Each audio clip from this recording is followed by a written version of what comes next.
Thank you to Surfshark for sponsoring this video. More on them later. The Korean War, June 25, 1950 through July 27, 1953. With all this help, North Korea got ready and surprised everyone with an invasion in 1950. The North launched a surprise invasion of the South on June 25, 1950. On June 25, 1950, 75,000 soldiers from the North Korean People's Army rushed across the 38th parallel. I'm tired of it. I'm tired of it. Let's cut the bullshit and propaganda. Let me tell you what really happened. Saying that the Korean War started when the North invaded the South is an oversimplification that doesn't really help us understand the conflict. After all, the Korean War was originally a civil war. Did Abraham Lincoln start the American Civil War when he invaded the South? You're goddamn right he did. States' rights, brother! No. Civil wars are complex issues, and there's usually no single starting point. But we can begin by looking at the Korean society of the late 1800s. It was divided into a handful of powerful landowners and a massive amount of poor farmers who barely made enough to scrape by, with practically no middle class to speak of. They also had a complicated neighbor. For many years, Japan minded its own business and was closed to the outside world. Hello, Mr. Japan. I am Commodore Perry. I come on behalf of the United States of America. You may have heard of us, greatest country on the planet. I'm here to start trading with you guys. Wow, we're flattered, but I'm afraid we're not really interested in trading with anyone. Oh, I'm so sorry. Don't worry, it happens all the time. No. I'm sorry you thought I was asking. What?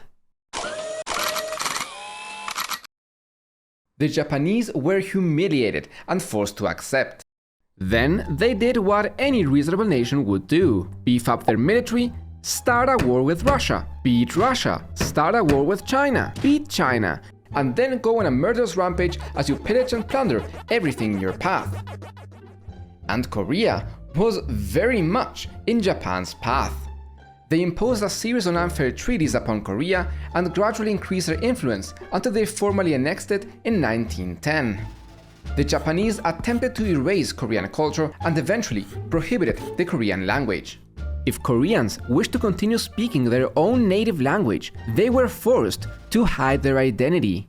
Thankfully, they had Surfshark VPN, today's sponsor. Surfshark VPN is a virtual private network that keeps your online identity safe by encrypting all of the information sent between your device and the internet, keeping your personal data protected from big companies or cyber criminals. Did you know that the global data brokers market is currently worth over $200 billion and will likely surpass $400 billion by 2030?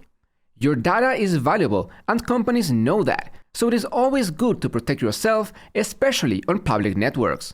Surfshark VPN can help you do just that. Another great thing is that Surfshark allows you to change your IP address, which lets you access geo-restricted content from anywhere in the world, allowing you to get much more out of your streaming services like Netflix. And if you don't like it, Surfshark has a 30-day money-back guarantee, so there is literally nothing to lose by trying it out. So start using Surfshark VPN today with my coupon CAREABOUT and get up to 3 extra months for free. You can also scan the QR code on screen or click the link in the description. Happy surfing! As I was saying, Koreans resisted through guerrilla warfare, but also through intellectual movements and peaceful demonstrations, which time and time again were brutally suppressed. The Japanese occupation of Korea closely resembles the Nazi occupation of France during World War II, due to its brutality, control, and long-lasting effect on the occupied country. In 1931, Japan invaded Manchuria, an area of China with many ethnic Koreans, and Korean resistance intensified as they formed more decentralized guerrillas and secret societies. Within a few years, a man who took the name Kim Il-sung rose as a prominent guerrilla leader. After witnessing the failure of peaceful demonstrations and the unrelenting brutality of the Japanese, Kim had become convinced that armed struggle was the only possible solution to the occupation. Kim was a vital part of the fight for Korean liberation, but his figure would later be enshrouded by disinformation. That is not the real Kim Il-sung. Kim was a hero. This man is nothing but a look-alike, a lying fraud propped up by the communists to deceive you into slavery. That's ridiculous. This is the one and only Kim Il-sung who bravely resisted the Japanese, blew up the Death Star, and threw the One Ring into the fiery pits of Mount Doom from whence it had come. The truth probably lied somewhere in between. To solidify their occupation, the Japanese implemented a carrot and stick system. Collaborators, who were mostly aristocrats, got the carrot and were often rewarded with special titles and powerful positions. But dissidents got the stick. The Japanese formed the National Police, which included many Korean collaborators. This police force was tasked with destroying resistance at any cost. They ruthlessly slaughtered anyone suspected of being remotely friendly to guerrillas, and the word guerrillas was a very broad and vague term. I see here that you have been a loyal subject to the Japanese occupation. Wonderful, you get a carrot. Wait, it looks like she still owes a tax payment from last season. Yes, I'm so sorry. Between the harsh winter and my landowner's cut, I didn't have any surplus. Is that so? Or are you lying and trying to undermine our rule? Are you secretly part of a guerrilla? Give me that. You, young lady, get the stick. During their occupation of China and Korea, the Japanese slaughtered millions of peasants and committed acts so atrocious that I cannot talk about them without getting the $ stick. The guerrillas fought bravely, but they remained mostly decentralized and disorganized. In 1941, a massive Japanese counterinsurgency operation killed almost 200,000 freedom fighters, almost completely wiping them out. Kim Il-sung saw this disunity as the main culprit for their defeat, and in him arose a new conviction. If Korea is ever to be free from outside occupation, we need unity by any means necessary.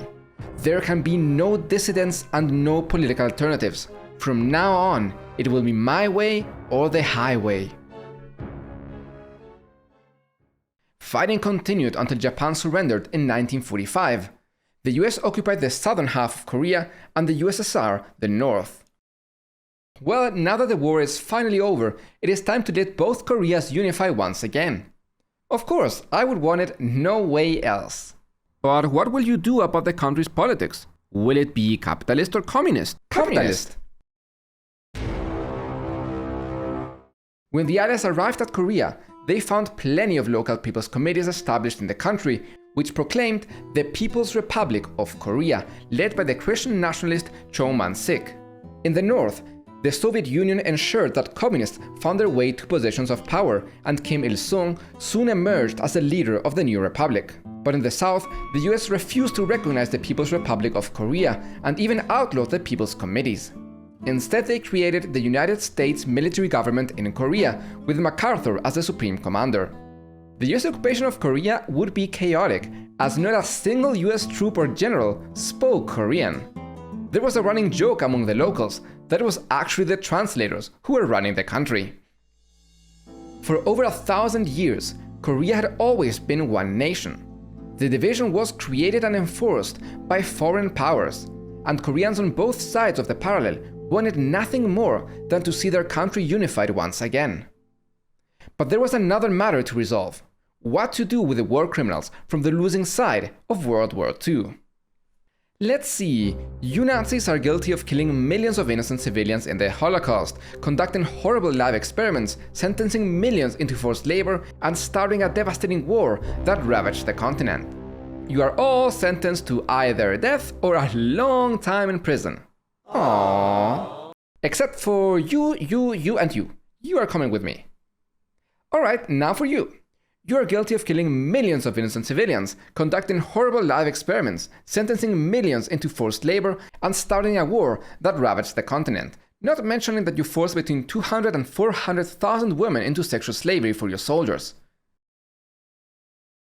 No. Bad Japan. Bad Japan. No more, okay? No more. Do you pinky promise no more genociding? I pinky promise. Great, that's settled then. Unlike with Nazi Germany, Japan was allowed to maintain its power structure and faced no war crime persecutions.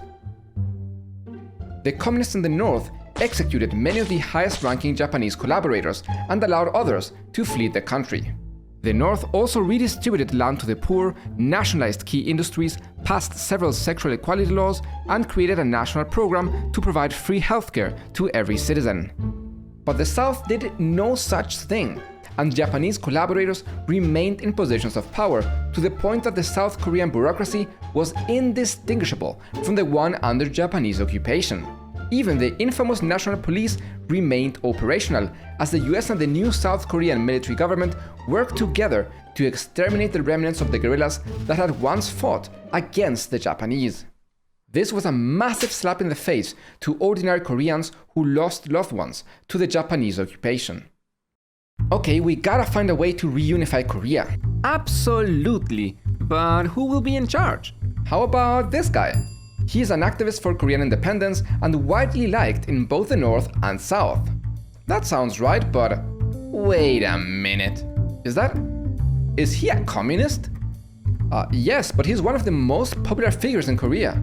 No, not him. Okay, how about we both leave and we let them figure it out by themselves? God, no. What if they choose communism? No. Let's just let the United Nations figure it out. How about you guys leave and we supervise elections? You? No way. You're basically America's fan club. Okay, then how about we hold elections, but only in the South? That's a great idea. This was in fact a terrible idea. The US brought Syngman Rhee to Korea from his exile in the United States to become president. But many Koreans rightly saw these elections in the South as the beginning of a permanent division of the country, so they boycotted and demonstrated against it.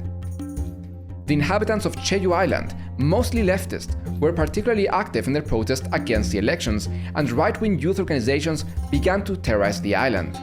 Many of these terrorists had worked for the Japanese occupation, and now they exerted extreme violence against the local population. In Hagui village, they captured a pregnant 21-year-old woman named Moon, whose husband was allegedly an insurgent. They dragged her from her home, stabbed her 13 times with spears, and left her to die with her baby half-delivered. Other women were serially sexually abused, often in public, and finally blown up with a grenade in the vagina. As demonstrations demanding unification with the North intensified, the US military government deployed the National Police to suppress them. The police arrested 2,500 people in Cheju, and the islanders later found the dead body of one of them and realized that he had been tortured to death. This was the final straw. On April 3rd, people revolted along the northern coast of Cheju and attacked 11 police stations. After the elections, in which Syngman Rhee won by an inconspicuous 92.3% of the votes, the incidents escalated, leading to the death of 35 police and rightists. The US took a direct role to assist the newly formed South Korean Republic in eliminating the insurgency, using the same tactics once used by the Japanese. The islanders were massacred, leaving 60,000 dead. Of the 400 villages, only 170 remained. The right-wing youth organization was given control of the island, and by 1949, 300 of them had joined the island police, and another 200 were either in business or local governments. But elements of the South Korean army stationed in Yeosu had refused to embark for Cheju to kill their fellow Koreans, so President Rhee set out to crush them as well. The US was even more involved in this operation. Its intelligence was vital in the planning of the operations, and the US Navy was responsible for transporting Korean troops. Among the US supervisors was James Houseman, who would spend 3 decades operating in Korea and later called himself the father of the Korean army. The violence of the suppression made him call the Korean army and national police brutal bastards and worse than the Japanese. Oh my god, what have you done? If you burn their bodies with gasoline, you can hide the method of execution and even blame the death on the communists. It is hard to grasp the scale of the violence in South Korea during this time. Guerrillas made brutal assaults on police, who then took the guerrilla fighters to their home villages and tortured them for information. They then shot them and tied them to trees as a lesson for the rest. Yet despite the brutal methods, the insurgency persisted. After all, the South Korean insurrectionists had good reason to be upset. While the North had implemented social and land reform and taken some steps towards gender equality, the social structure of the South remained as unfair as ever. And not only had the brutal Japanese occupation gone completely unpunished, but the new administration had protected and even elevated Japanese collaborators. And now that it seemed the country's division would be made permanent, brutal violence was once again exerted upon them. It is estimated that 100,000 Koreans were killed in the South from the political violence. President Ri forcefully enrolled about 300,000 people into the Bodo League, a national re-education program for suspected communists. All of this before the Korean War as we know it had even begun. This is just one of the reasons why I get so upset when people begin discussing the Korean War in 1950. Well, things I care about, but what about the communists? For the past couple of decades, North Korea has been a brutal dictatorship. Amnesty International has documented forced labor camps holding between 1 and 200,000 people, and around 600,000 North Koreans died in a Great Famine in the 1990s. But North Korea in its origins was vastly different, and we do not currently have evidence of North Koreans killing their enemies in the large numbers that we saw from the South and the United States. The North Korean leadership was mostly happy to just let them emigrate. With help from the United States and the Soviet Union, both Koreas militarized rapidly, and the North sent hundreds of thousands of soldiers to help the Chinese Communist Party in their civil war. Millions of people migrated across the 38th parallel to live in the government of their preferred ideology, polarizing the countries even further. The North viewed the South as a puppet government of a foreign power, no different from what it had been under Japanese occupation, and wished to liberate it and unify under its rule. The South believed that the North was a totalitarian communist regime that posed a threat to its democratic way of life and the future of a unified Korea. Skirmishes soon broke out across the 38th parallel. Problem: your sponsor won't help you if you launch an unprovoked general attack. Solution: provoke an unprovoked attack. The superpowers tried to deter a civil war. The US did their best to keep hot-headed Southern commanders from going buck wild. But go back wild they did. According to internal American accounts, much of the extensive fighting along the border was started by Southern forces, but the North was more than happy to strike back. On May 4th, 1949, the South attacked the North's position at Kaesong. In early August, the North attacked units occupying a small mountain north of the 38th parallel, killing hundreds. The only question was which Korea would lose patience and strike first. There is some debate about what happened next. I'll let the armchair historian explain the official US version. Observing this weakness, Kim Il-sung began to believe that he could rapidly invade and conquer South Korea. Eventually, Sung launched his invasion, but claimed to his dying day that it was a righteous response to a surprise attack from the South, which was conveniently defeated so decisively by the Korean People's Army that no evidence of the invaders was left. But in reality, there is indeed some evidence. Here are some South Korean and international sources that back up this theory. Whatever the truth may be, the North decided to invade, and we finally get to this point. On June 25, 1950, 75,000 soldiers from the North Korean People's Army rushed across the 38th parallel. Korean Popular Army forces assaulted the 1st Regiment of the Republic of Korean Army south of Chorwon, inflicting heavy casualties. The ROK 7th Division was stationed at the strategical town of Uijeongbu, and they had not joined the battle even by the morning of June 26th, probably because it waited for reinforcements by the 2nd Division. But when the 2nd Division arrived later that day, it quickly collapsed and the South Korean troops panicked. A hole opened up in the Uijeongbu corridor and North Korean troops poured in, moving closer to the capital. Fearing a popular uprising, President Ri ordered the massacre of the Bodo League members. South Koreans killed between 60 and 200,000 of its own citizens. Many of these people were not even communists, but had been enrolled to comply with Ri's high quotas. The South Korean government and its American allies initially attempted to put the blame on the North Koreans, and it wasn't until the 1990s that the Truth and Reconciliation Committee managed to establish the truth. Morale in the South Korean army was already low because of their lack of firepower and poor training, especially compared to the hardened North Korean veterans who had recently returned from China. Ri's government had become increasingly unpopular, and many soldiers despised their officers who had served the Japanese. As people across the south took up arms and harassed the South Korean army from the rear, countless ROK units mutinied and fled. In these dire conditions, Seoul could not hold any longer. President Ri had promised to stay in the capital, but fled the city aboard his special train.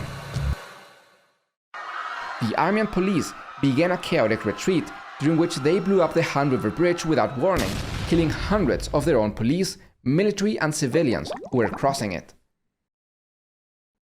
Before the police abandoned the capital, they massacred between 4,000 and 7,000 political prisoners. Americans photographed and recorded the incidents, but did nothing to stop them. These killings were also initially blamed on the communists. The capital fell quickly, and the North continued its advance. During the Battle of Daejeon, President Ri once again addressed his people. "My loyal subjects, know that I wholeheartedly believe in you and your ability to defend the nation. That is why I have decided to stay here in Daejeon until the very end." Wow, that means a lot to us. Maybe we judged him too soon. That's great. Go Ri! Wait, where is he? Once again, President Ri broke his promise and escaped far away from the front lines. Military morale evaporated and civilians panicked. Within a week, half of the ROK soldiers were dead, captured or missing, and almost 70% of the total military equipment of the South had been lost. General MacArthur visited the front lines and concluded that the ROK army had mostly ceased to fight. The Civil War could have ended right here. Korea unified once again under North Korean leadership. It could have been just another in the long list of civil wars in developing nations. Again, thank you to Surfshark VPN for sponsoring this video. Remember to use my coupon code CAREABOUT and get up to 3 extra months for free with the link in the description.